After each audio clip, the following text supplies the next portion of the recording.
सह्याद्रीच्या कुशीत ढगाच्या पलीकडे एक असा किल्ला उभा आहे, ज्याला पाहून आजही काळजाचा ठोका चुकतो.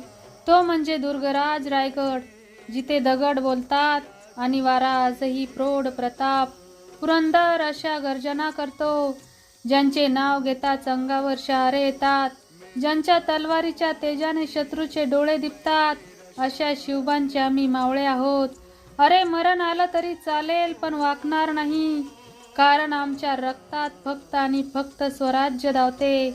रायगड म्हणजे केवळ काळा पाषाण नाही, तर ते छत्रपतींच्या स्वाभिमानांचे सिंहासन आहे. 350 वर्षापूर्वी याच गडावर हिंदवी स्वराज्याचा सूर्य उगवला. महाराजांनी शिकवलं की सैन्य किती मोठं आहे यापेक्षा जिद्द किती मोठी आहे, यावर विजय अवलंबून असतो. रायगड आपल्याला सांगतो की संकटे किती मोठी असली तरी गड कोसळत नाही, तो झुंजत राहतो. म्हणून मित्रांनो, रायगड फक्त पाहायला जाऊ नका, तर तिथली माती कपाळावर लावा, कारण त्या मातीत माझ्या राजाचा घाम आणि मावळ्यांचे रक्त सांडले आहे. बोला छत्रपती शिवाजी महाराज की जय.